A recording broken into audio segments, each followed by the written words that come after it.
Jimmy, what was your assessment of the 90 minutes out there today? I think first half we could have trusted our shape a little bit better. We had lots of chances to open them up and play internal passes and go to the opposite side of the pitch. The nature of the 2 goals we conceded and the times of the 2 goals we conceded, obviously very, very disappointed. One of the things I said to the boys before the game was, we've got lots of height and physicality in our team. We've got quality and delivery. So in both boxes, I expect us to have a set play dominance. Not too sure what happened with the first goal. I think they've overloaded us far post 2v1. Which means somebody's not doing the job, somebody's switched off, or somebody's lost a mark out. So I have to look at that and review that. And then the second goal, is 44th minute, it's a minute before half time. I'm all about taking what the opposition give you. Goodyear was free opposite side of the pitch. We've come the wrong side. Probably could have game managed. Probably could have gone in at 1-0. To make the scoreline a little bit easier for second half performance. But second half, I thought we were excellent. I thought we were very, very good. I thought we controlled the game, dominated the game. We had some very, very good chances. Ballie's had 2 quick ones in succession. So the one from the wide free kick and then the one from the resorting corner. We've had a couple of chances first half also when we've put balls into dangerous areas. Just need to get runners across the face of the goal. For me, I said to the boys there, I've had 4 or 5 days work on the grass with them. We are looking to tweak things and change things. It's a different shape than they played the previous 2 games. It's going to take time. I said that the first minute I walked into the club and into the job. It's going to take time, and where they took the performance to second half, very, very, very pleasing. Like you say, plenty of possession right from the outset. Really, did you see what you'd worked on the training pitch out there throughout the game that you can take and moving forward?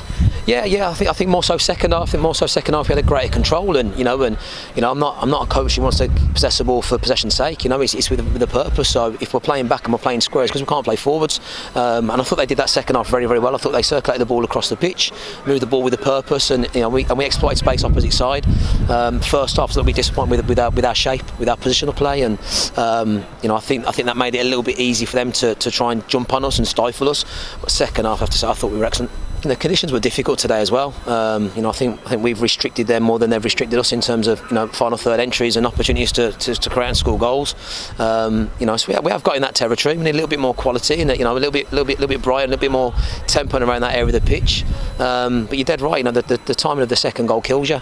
You come in at half time anywhere in any game, regardless of how you've played, whether you've been good, bad, or indifferent, and it's 1-0. You're in a chance. 2's a difficult scoreline. It's a difficult one.